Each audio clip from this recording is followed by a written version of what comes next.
Tomen sus lugares, hermanos.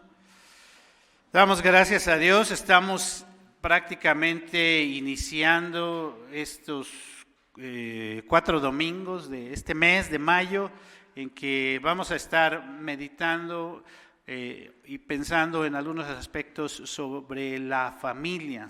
Especialmente se nos ha pedido que toquemos como el mes de la familia. Entonces vamos a estar puntualizando algunos aspectos. El tema que, si ustedes tienen su boletín, los que tienen boletín, lo mandamos también por en el WhatsApp, ahí lo tienen. El tema es pastorear a la familia, ¿no? Pastorear a la familia. Entonces, lo primero que nos viene a la mente es pensar, ¿qué es la familia, no? ¿Qué es la familia? Porque bueno, vamos a pastorear la familia, ¿qué es la familia? Y entonces, si vamos a buscar algunas definiciones de qué es la familia, pues lo primero generalmente que hacemos es ver el diccionario y que nos diga qué es la familia para el diccionario, aunque me pareció demasiado simple, podríamos decir, las definiciones, las connotaciones que tiene el diccionario, la RAE, ¿no? Dice, les voy a leer nada más algunos, tiene muchas connotaciones sobre qué es la familia, pero digo, solamente les voy a leer algunas. Dice que la familia es un grupo de personas emparentadas entre sí que viven juntas. Esa es la primera definición que encontramos ahí en el diccionario. Otra, el conjunto de ascendientes y descendientes colaterales afines a un linaje. La familia, toda la familia de los Zúñiga, toda la familia de los Herrera y Cairo, toda la familia de Aguilar, toda la familia, así, cada uno que tiene un linaje, ¿no? Hijos o descendencia, también esta es una connotación. O sea, cuando dicen a veces, sí tiene familia, se están refiriendo a que sí tienen hijos o descendencia. Y repito, son varias las connotaciones que presenta el diccionario, la RAE, pero si vamos a un poquito más al aspecto de la familia, también hay algunas definiciones que tienen, por ejemplo, sobre todo el punto de vista jurídico también, por ejemplo, que dicen de la familia.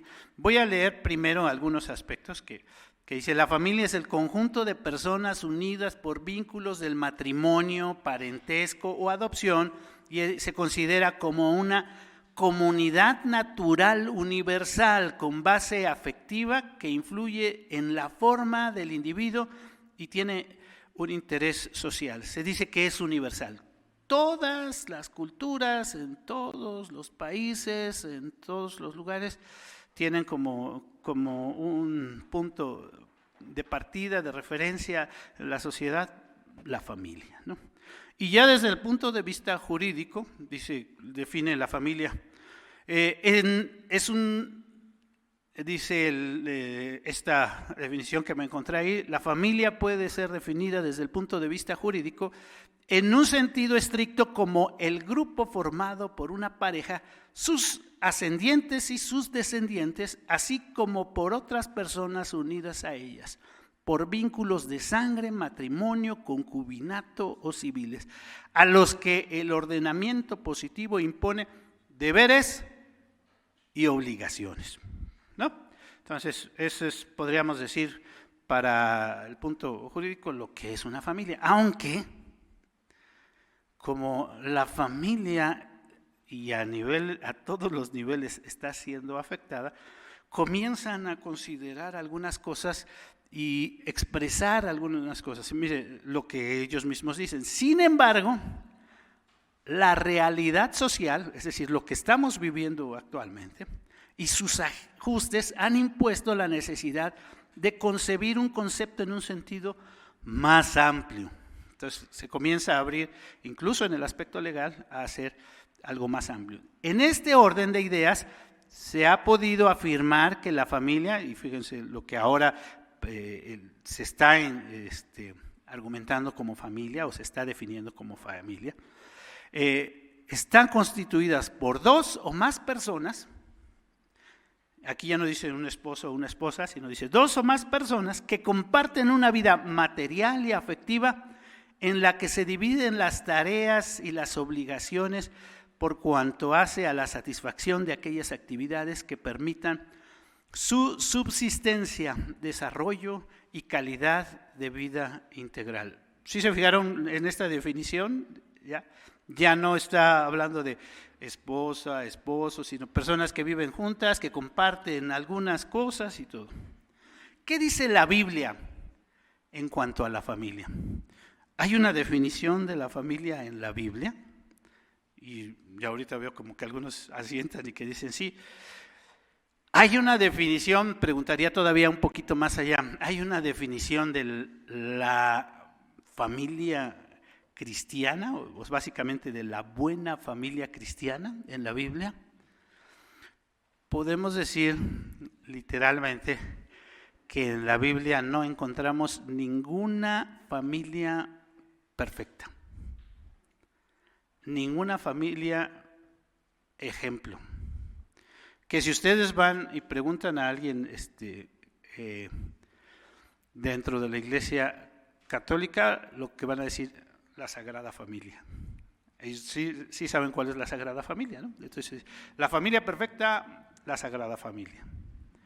Aunque si somos conscientes en un estricto sentido de la familia, también la Sagrada Familia era una familia disfuncional. ¿O no? Sí. Entonces, la Biblia, podríamos decir, sí nos describe qué es la familia.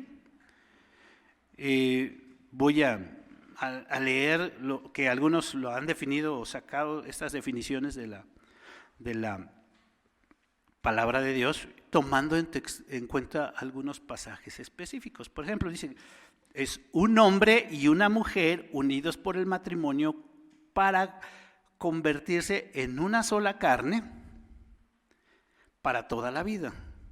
Es la primera cuestión o parte importante. Y esto basados en Génesis 2, donde el Señor les dice a la pareja que se unirá, por eso dejará el padre y el hombre a su padre y a su madre, y se unirá a su mujer, perdón, porque se me atoró ahí, dejará el hombre a su padre y a su madre y se unirá a su mujer, y los dos serán, ¿qué? Una sola carne.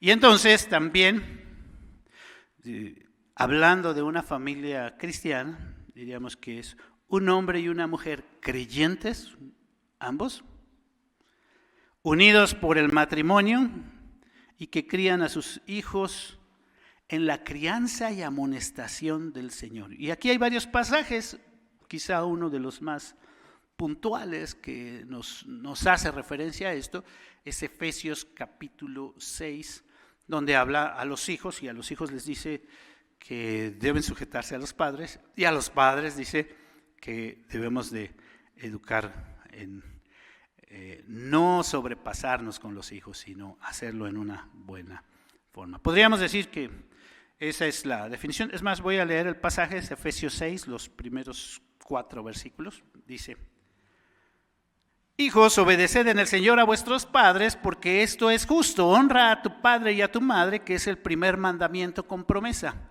para que te vaya bien y seas de larga vida sobre la tierra. Y vosotros, padres, no provoquéis a ira a vuestros hijos, sino criadlos en disciplina y amonestación del Señor. Ahí está implícita toda la idea de la familia.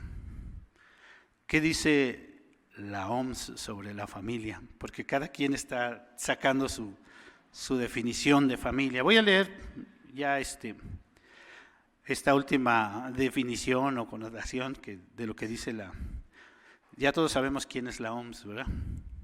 Organización Mundial de la Salud. Bueno, ¿qué dice la OMS?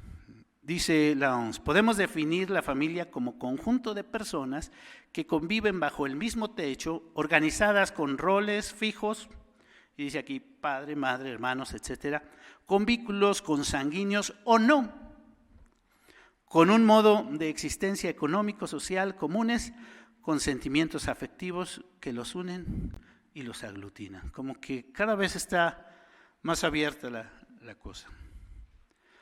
Tenemos que también puntualizar algunas cosas muy importantes, como que siempre nosotros tenemos conceptos que nos vamos creando, nos vamos formando sobre qué es y cómo deben de ser las cosas.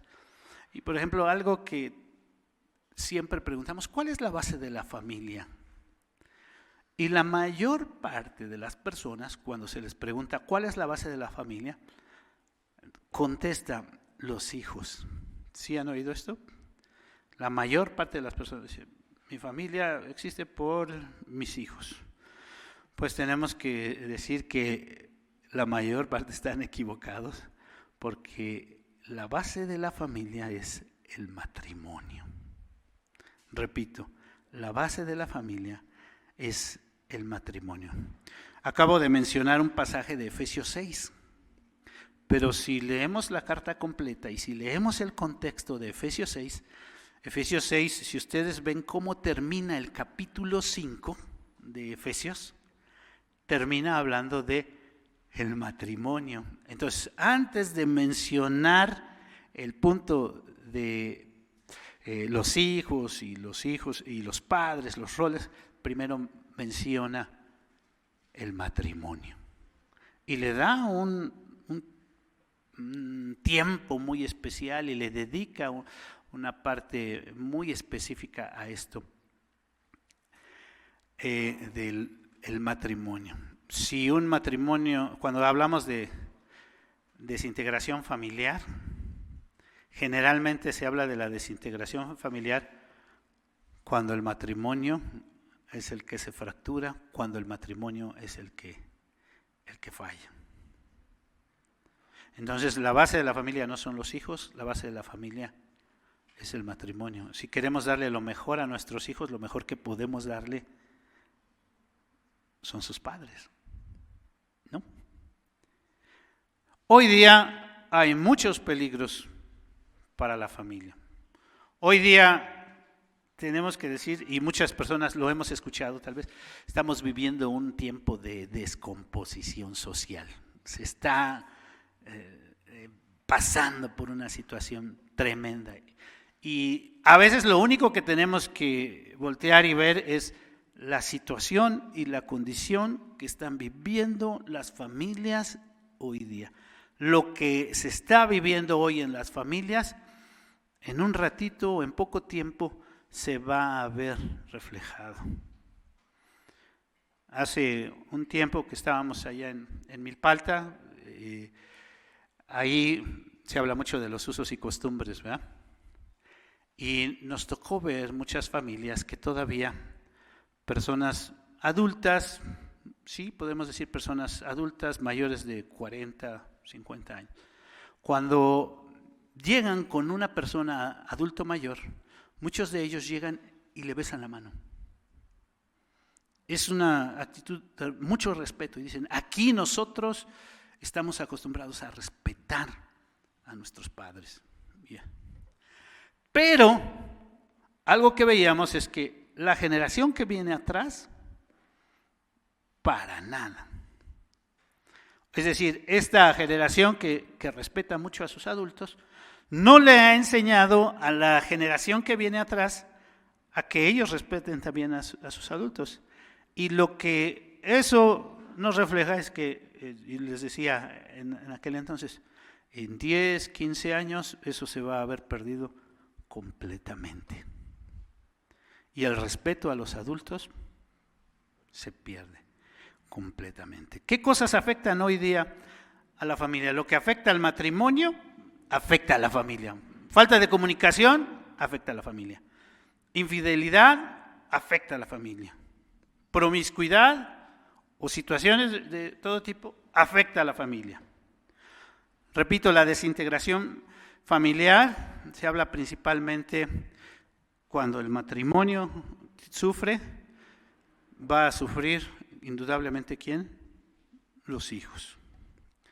Si a esto le agregamos que estamos siendo bombardeados en una forma tremenda, y tendríamos que decir adoctrinados por los medios de comunicación y por muchas cosas, principalmente a veces no nos damos cuenta cómo están adoctrinando a nuestros hijos las caricaturas, y ahorita está en una forma tremenda pelea, como Disney ha venido adoctrinando a los hijos en una forma muy, muy fuerte. Y no nos damos cuenta de lo que nuestros hijos hacen, ven y qué es lo que les está enseñando, a veces todas esas cosas. Cosas como ideología de género, feminismo, malentendido, ¿verdad? Porque no es que estamos en contra de los derechos de la mujer, no, queremos que las mujeres tengan sus derechos. Pero ustedes han visto que hay un feminismo extremo que no es el que habla la palabra de Dios. La palabra de Dios le da un lugar muy especial a la mujer. Supuesta educación sexual que se les está adoctrinando a los jóvenes, a los adolescentes, que les dicen: disfruta tu vida, lo puedes hacer en una forma, a mí me tocó ver muchas ocasiones, cuestión de mi trabajo y eso, cómo hay personas que se dedican específicamente a ir a las escuelas, sobre todo secundarias o media superior, a darles educación sexual a los jóvenes, y termina la hora de clases y salen los muchachitos, todos los muchachitos inflando preservativos en la calle y bromeando y haciendo y cosas y todos ahí. O me tocó ver muchas veces también a esos muchachitos de secundaria, estamos hablando, que decimos comúnmente se van de pinta, pero todo el grupito ahí comprando las cervezas y todo, y ellos haciendo. Porque les enseñaron en la escuela, y es algo fuerte porque es lo que les enseñaron, es lo que están enseñando en la escuela: disfruta la vida, lo puedes hacer con responsabilidad. ¿Ustedes creen que lo hacen con responsabilidad? No. ¿Quiénes son los responsables de pastorear? Porque es el tema, porque van a decir, ¿quiénes son los responsables o quiénes somos los responsables de pastorear a la familia? ¿Quiénes somos los responsables? Tendríamos que decir ambos, esposo y esposa. El esposo, nos debemos a la esposa, la esposa se debe al esposo. Solo voy a leer un pasaje ahí en 1 Corintios 7, dice el versículo 4: la mujer no tiene potestad sobre su propio cuerpo sino el marido, ni tampoco el marido potestad sobre su propio cuerpo sino la mujer. O sea que sí nos debemos el uno al otro. ¿Quién es el pastor principal en la familia? ¿O quién debe de ser el pastor principal en la familia? Vamos a decir, el esposo. ¿Quiénes son los que más hemos fallado en este rol de pastor en la familia? Los varones. Nada más tenemos que ver a los grupos de la iglesia un poquito, ¿verdad? Y vemos los jóvenes, más o menos. Las hermanas son las que más emprendedoras y todo. Y los varones, ¿dónde andan? Decía mi nieto, o dice, cuando estaba chiquito, papaloteando, ¿verdad? Papaloteando. Desafortunadamente, los que hemos fallado. Hoy los jóvenes están celebrando Día de las Mamás, ¿verdad? Gracias a Dios por las mamás, porque muchas veces hacen cosas que nosotros hombres deberíamos de hacer. Hay muchas mamás, y se dice son mamá y papá, ¿no? Hay muchas mamás que son el sostén del hogar. Y me ha tocado ver también y conocer muchas familias donde quien aporta más en la familia, ¿quién es? La mujer. Es un fenómeno que se está viviendo hoy, que muchas veces, y dicen, hay el lema por ahí, eso que dice, el que paga, ¿qué? El que paga manda, ahí, ya ven como si lo saben. Y a veces como la que tiene una solvencia económica mayor es la mujer, entonces lo que se dice y lo que se hace es, Y tenemos que reconocer que si queremos darle lo mejor a la familia y lo mejor a nuestras esposas, hay que tomar nuestro rol. Entonces, ¿quién debe ser el pastor principal en la familia? El sacerdote del hogar, el varón. Es cierto que cuando leemos ahí en Efesios 6, versículo 4, donde dice, vosotros padres no provoquéis a ira a vuestros hijos, sino criadlos en disciplina y amonestación, está hablando de ambos, está hablando del esposo y la esposa.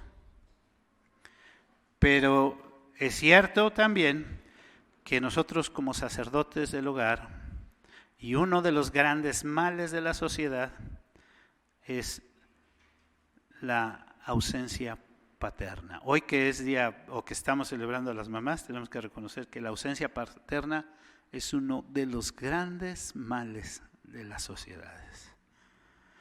El pasaje, les decía, empieza desde Efesios 5, del verso 21, someteos unos a otros en el amor del Señor. Versículo 23, porque el marido es cabeza de la mujer, así como Cristo es cabeza de la iglesia, la cual es su cuerpo y Él es su Salvador. Está hablando sobre la responsabilidad ahí sí de nosotros, varones. El pastor en la Biblia, la figura que nos habla del cuidado de Dios.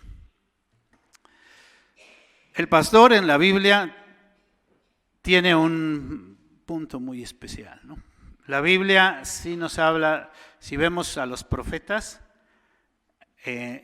hemos estudiado a Jeremías y hemos estudiado a Ezequiel, y él habla, por ejemplo, ahí de los sacerdotes, los reyes, los pastores, que Dios va a pedir cuentas, ¿no? Nos va a pedir cuentas. ¿A quiénes? Los sacerdotes, los reyes, los pastores. Y nosotros somos pastores de qué? Cada uno, pastor de nuestro hogar. Así es que Dios nos va a pedir cuenta de cómo pastoreamos nuestro hogar. Se leyó, sí pusimos atención en la lectura que se hizo al principio, Salmo 23. Salmo 23, ¿sí tienen su Biblia? Jehová es mi pastor.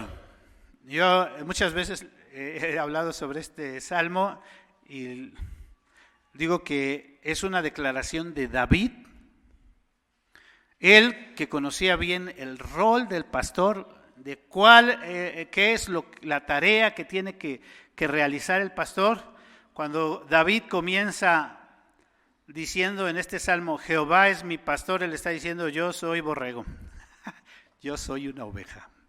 No nos gusta la palabra borrego, ¿verdad? Porque cuando decimos borrego, como que está diciendo que ovejita se oye más bonito. ¿Cuál es la diferencia entre borrego y ovejita? No hay. David está diciendo, yo soy borrego, yo dependo, me dejo guiar, me debo al pastor. Se está sometiendo a lo que el pastor diga. Él sabía bien la función de pastor. Él era pastor, ¿verdad? Todos sabemos que David fue pastor.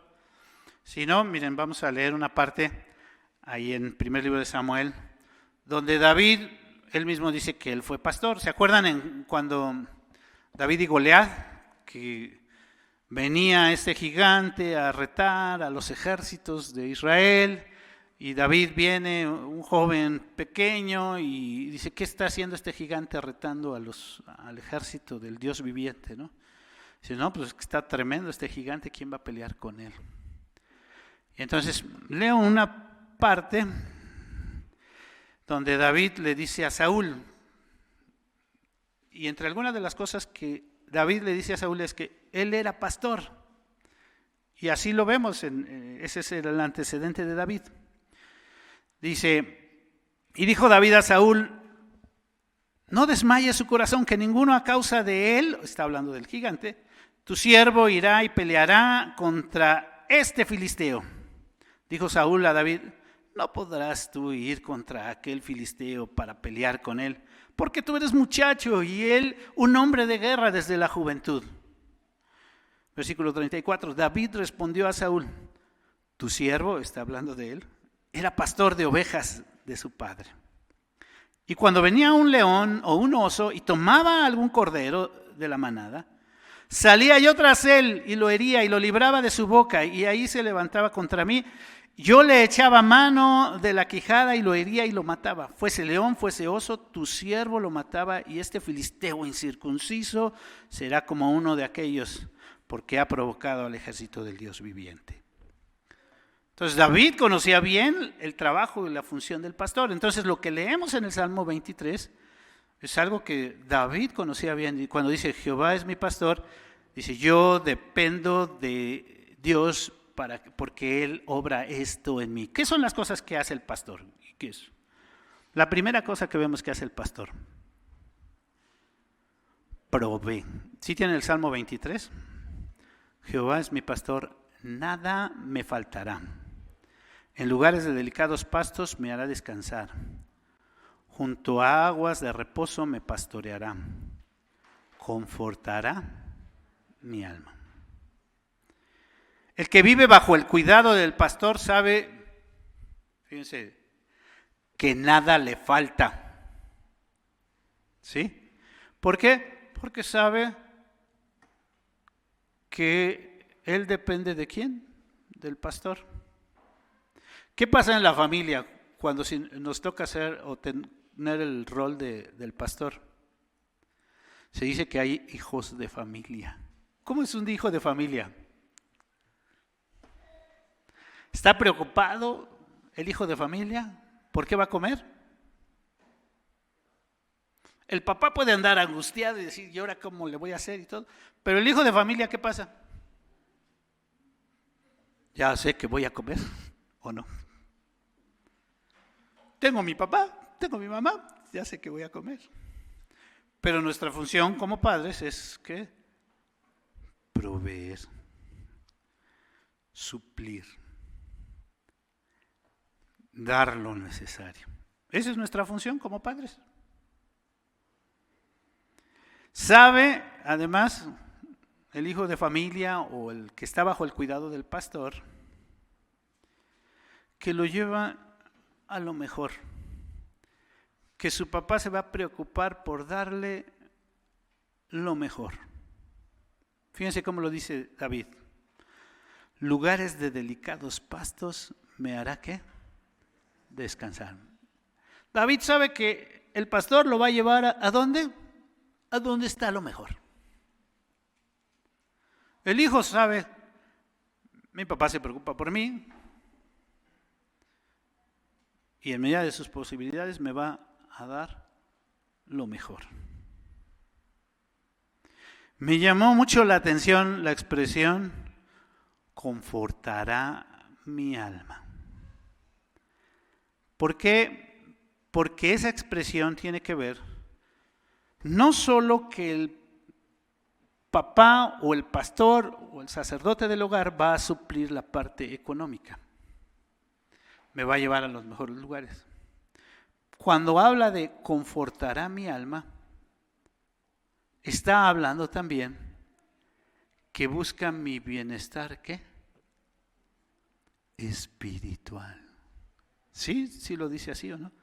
Confortará mi alma. Voy a estar en paz, voy a estar tranquilo, me va a hacer que pueda no dormir con temores. Hay hijos que duermen con muchos temores, pero cuando el pastor está haciendo su trabajo en una forma bien, conforta el alma.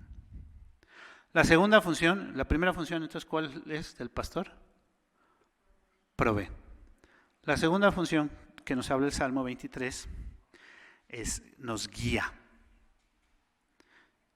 ¿Cómo dice? ¿Cómo dice el Salmo 23? Yo sé que se lo saben de memoria, muchos. Jehová es mi pastor, nada me faltará, en lugares dedicados pastos me hará descansar, confortará mi alma, me guiará por senda de justicia por amor de su nombre. Me guiará por senda de justicia por amor de su nombre. La Biblia nos enseña mucho sobre esta tarea de guiar. Es todo un trabajo guiar. Nos habla y nos muestra cómo Dios nos enseña el camino correcto. O sea, todo el tiempo, ¿qué es lo que principalmente enseñan las Escrituras? Cuando leemos, ¿qué es lo que principalmente enseñan? Lo que el hombre ha de creer con respecto a Dios y los deberes que Dios impone al hombre. ¿Qué es eso de los deberes que Dios impone al hombre? Es la forma en que Dios cuida de nosotros porque Él nos está guiando. Muchas veces los deberes que Dios impone al hombre lo vemos como, ay, ya no hagas esto, ay, deja de hacer esto, ay, y lo vemos todo en el sentido negativo, ¿verdad? Pero tenemos que reconocer, así como el papá y el hijo, hay una etapa en que el hijo se queja del papá y que dice, mi papá no me entiende porque todo me prohíbe, ¿no? Pero cuando el hijo llega a ser papá, muchas veces dice, ahora entiendo por qué mi papá me decía esto, porque mi papá quería lo mejor para mí. Como cristianos, muchas veces tenemos que entender que Dios nos dice todo esto porque Dios quiere lo mejor para nosotros. Y es la forma en que nos está guiando, nos está cuidando. Cuando el papá le dice al hijo, no vas. Y el hijo dice, ¿qué? Voy porque voy. ¿Por qué el papá generalmente le dice al hijo, no vas a algo? Generalmente porque lo está cuidando. Porque quiere evitarle algún peligro, algún riesgo, alguna situación. Generalmente es eso. Y generalmente, ¿qué es lo que dice el hijo? No, mi papá, no. La Biblia nos enseña muchas formas en cómo, como padres, tenemos esa responsabilidad de guiar, ese rol. Voy a mencionar nada más 3 pasajes, no los voy a leer todos. Uno, Deuteronomio 6, el Shema, donde dice, estas palabras que yo te mando hoy, ¿se las repetirás a quién? A tus hijos. ¿Qué nos está diciendo el Señor? Lo que yo te pido a ti, quiero que se lo enseñes a tus hijos. Quiero que les enseñes el buen camino. ¿Cuál es el buen camino? Amar a Dios con todo nuestro corazón. Y si primero tú lo vas a poner en tu corazón, tú lo vas a hacer y entonces también se lo vas a enseñar a tus hijos. Otro pasaje que es también bien conocido sobre cómo lo debemos de hacer o cómo debemos guiar a nuestros hijos, cómo les debemos enseñar a nuestros hijos el camino, por dónde ir. Pasaje muy conocido, Proverbios 22:6. Instruye al niño en su camino, ¿quién no se lo sabe? Y aun cuando fuere viejo, no se apartará de ello. ¿Qué nos está diciendo el proverbista Salomón? Que le enseñemos al niño el camino. En otras palabras, que lo guiemos, ¿no? Que le digamos, por aquí es, este es el lugar por donde debemos de ir. Instruye al niño en su camino, y aun cuando fuere viejo, no se apartará de él. O sea, el niño va a saber, por aquí es por donde debo de ir. Esto es lo correcto.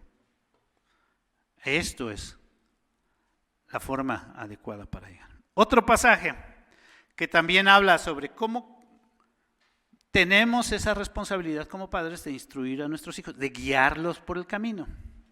El Salmo 127 es un salmo que habla sobre la familia. Ese salmo es muy hermoso, Salmo 127, donde dice, si Jehová no edificare la casa, en vano trabajan los que la edifican. Casi uno de los últimos versículos dice, como saetas en manos del valiente, así son los hijos sabidos en la juventud. Lo que está diciendo el salmista en esa frase, en ese versículo, que dice, como saetas en manos del valiente, así son los hijos habidos en la juventud. ¿Qué es una saeta? Una flecha. ¿En manos de quién? Del valiente. El valiente va a hacer que esa flecha de donde debe de dar. La responsabilidad del valiente es apuntar bien esa flecha para que dé en el lugar correcto, para que dé en el blanco. ¿Qué está diciendo entonces el texto sagrado? Es responsabilidad del padre, del sacerdote, guiar bien esa flecha para que esa flecha, que es nuestro hijo, dé en el lugar correcto. Una responsabilidad del pastor es guiar. Repito, una responsabilidad del pastor es ¿qué? Guiar. Nuestros hijos, tengo que decirles también, nunca dejan de ser nuestros hijos. Algunos he escuchado, ya nada más que mi hijo, primero escuchaba eso, nada más que mi hijo termine la primaria y ya no, nada más que mi hijo termine la secundaria y ya, nada más que se case, ¿no? Ya y ya. Nuestros hijos nunca dejan de ser nuestros hijos. Nuestros hijos van a ser nuestros hijos toda la vida. Y toda la vida tenemos la responsabilidad de estar al pendiente de ellos. Toda la vida, de guiarlos. No siempre lo vamos a poder hacer en la misma forma. Cuando es un chiquito, a lo mejor le tenemos que dar, decía un pastor, ¿no? A su nivel.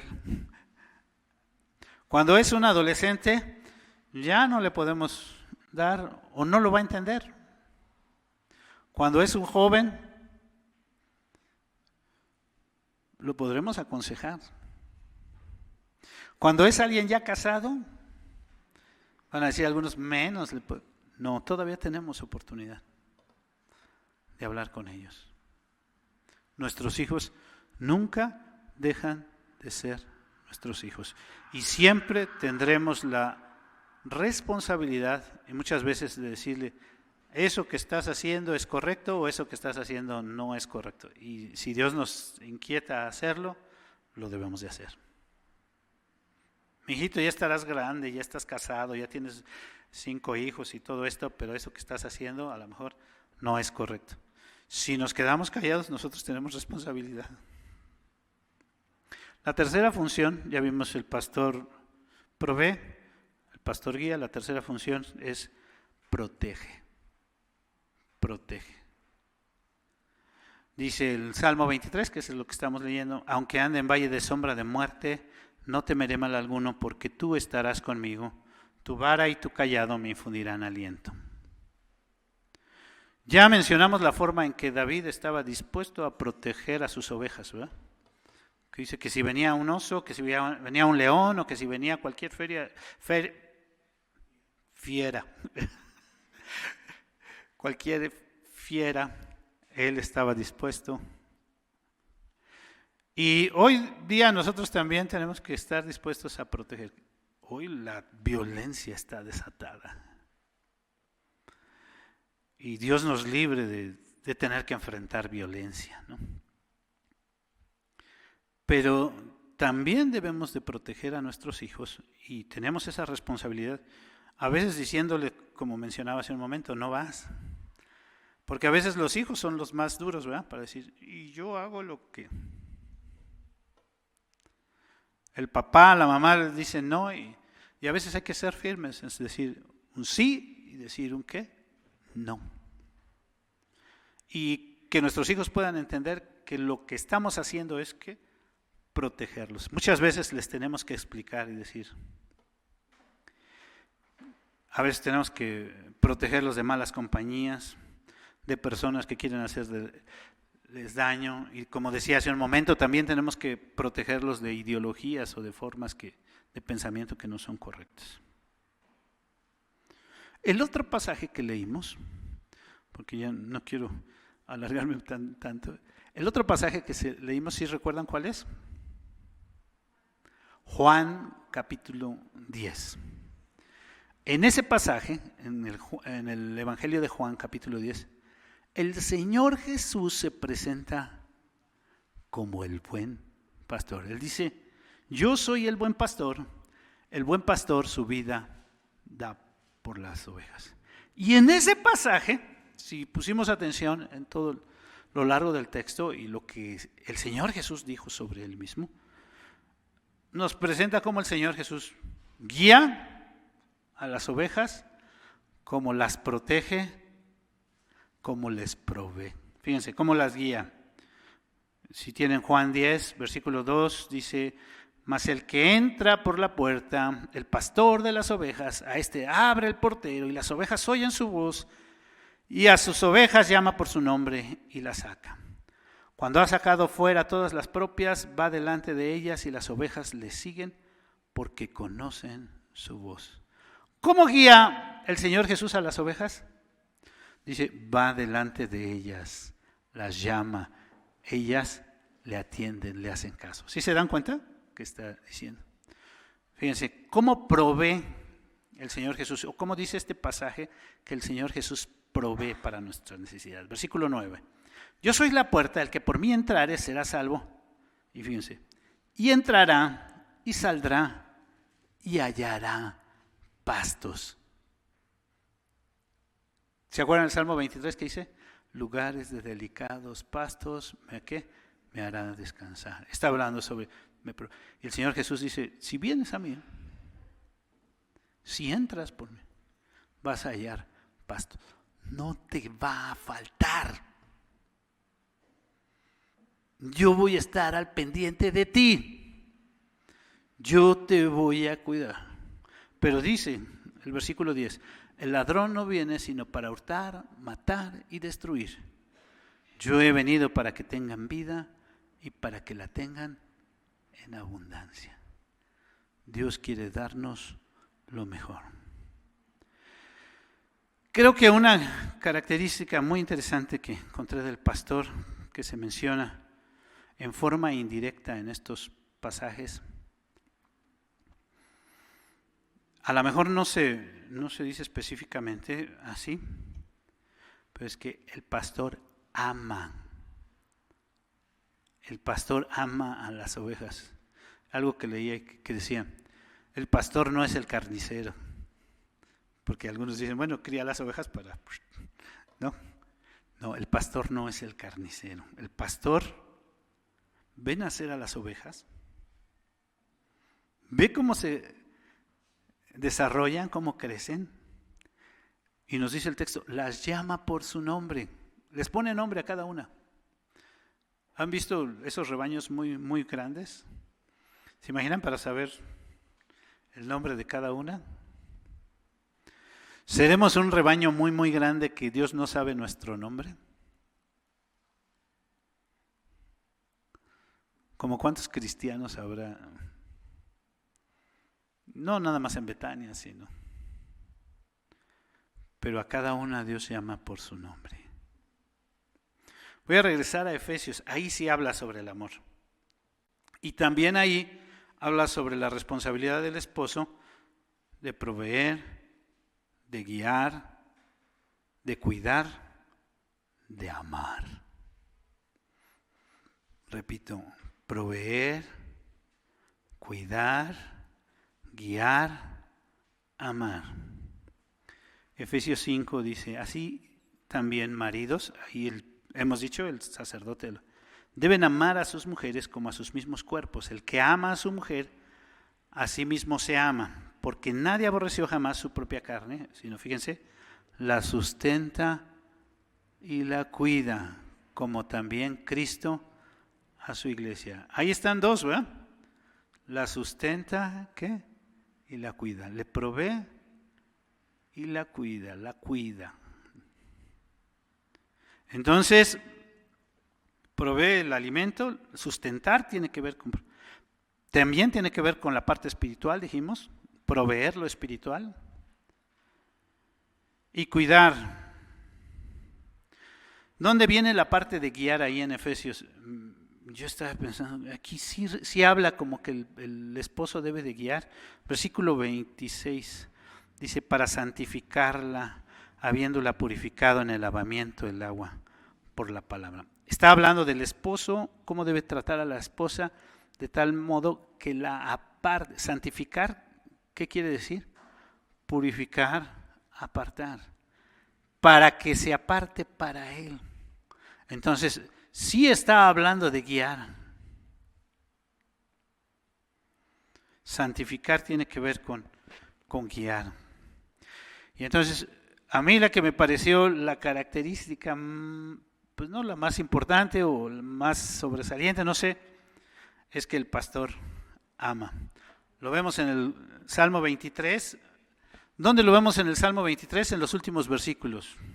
Adereza mesa delante de mí en presencia de mis angustiadores, unge mi cabeza con aceite, mi copa está rebosando. Todos esos versos son una expresión del amor de Dios, de que no soy cualquier cosa, soy una oveja especial y Él tiene algo especial para mí. Los jóvenes hoy prepararon algo especial para las mamás. Aquí estuvieron las mamás a las 11. Cuando dice aderezas mesa delante de mí, es decir, preparas la mesa, me la sirves, me estás dispuesto a darme lo mejor y todo. Mi copa está rebosando, me está yendo muy bien, de maravilla. ¿Por qué? Porque Dios me ama. ¿Dónde lo veo? En Juan 10, cuando hace la diferencia entre el asalariado y el pastor. El pastor dice, conoce a las ovejas, ama a las ovejas, sabe quiénes son. ¿Y dónde lo veo? En Efesios, cuando dice, maridos, amad a vuestras mujeres. Y luego en el versículo 28, así también los maridos deben amar a las mujeres como a sus mismos cuerpos. ¿Cuál es la invitación que el pasaje nos hace? Estamos hablando sobre esto de pastorear a la familia. ¿Cuál es la invitación? ¿Qué es lo que la Biblia quiere que nosotros hagamos? Nos está diciendo que tenemos una tarea muy grande. Si pensaste que ya se había acabado tu tarea, no se ha acabado. Tenemos una tarea muy grande. ¿Cuál es esta tarea? ¿Cuál es la tarea para las mamás? ¿Cuál es la tarea para los papás? ¿Cuál es la tarea para los sacerdotes del hogar?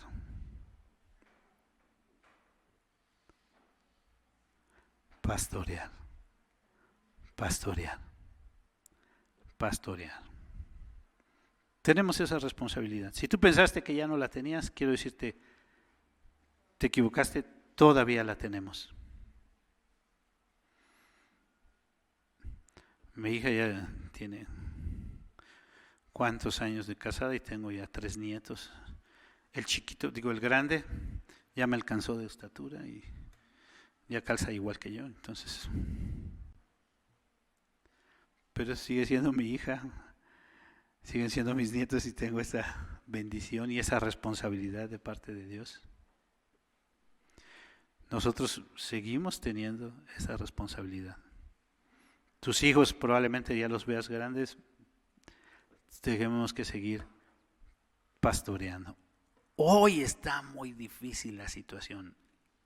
Dentro de la iglesia estamos viviendo también una situación tremenda con las familias. Y cada uno tenemos que voltear y ver nuestra propia familia y decir, Señor, ¿qué tengo que hacer con mi familia? Dame de tu gracia. Es decir, dame eso que no me merezco, el regalo que no me merezco, de poder ver a mi familia en una forma como lo has prometido, ¿no? Ahí en Hechos 16. Cree en el Señor Jesucristo y serás salvo, ¿qué? Tú y tu casa. Y Josué termina su discurso. No me gusta a veces cómo lo cantamos porque dice, más mi casa, y yo lo vamos a cantar en un momento. Porque el texto dice, yo y mi casa serviremos al Señor. ¿Por qué digo que no me gusta? Porque el canto dice, más mi casa, va como que los avienta primero ellos y yo, ¿no? Primero ellos y yo. Pero el texto dice, yo voy por delante, como el Señor Jesús que dice, yo soy el buen pastor, lo van siguiendo. Entonces yo voy marcando el ejemplo, yo soy el que estoy diciendo. Y esa es la responsabilidad que tenemos como padres. Nosotros tenemos la responsabilidad, no de seguir a nuestros hijos, sino de que nuestros hijos nos sigan. Y que ellos puedan ver que nosotros somos los primeros en querer hacer las cosas para agradar a Dios. La invitación que nos dejemos guiar, pastorear, pero que también nosotros veamos esa responsabilidad que tenemos con los que traemos atrás. Tenemos esa responsabilidad. Tenemos esa encomienda. Vamos a orar. Señor, te damos gracias por tu bondad, tu cuidado, tu amor. Perdónanos si hemos fallado, porque seguramente lo hemos hecho, seguramente nos hemos equivocado como padres muchas veces. Perdónanos. Danos de tu gracia para hacerlo de la mejor forma y permítenos ser esos pastores que tú quieres que seamos en nuestros hogares. Levanta varones, Padre Celestial, en esta iglesia, siervos tuyos, que te honren, te glorifiquen en los hogares. Danos, Señor, ese corazón dispuesto. Gracias por la vida de nuestras hermanas que están también haciendo este rol en sus casas. Da la fortaleza, la guía. Trae salud a los hogares, Señor, te pedimos. Trae tu bendición, tu gracia, pues te lo pedimos, te lo suplicamos todo en el precioso nombre de Cristo Jesús, nuestro Señor, nuestro Salvador. Amén. Amén.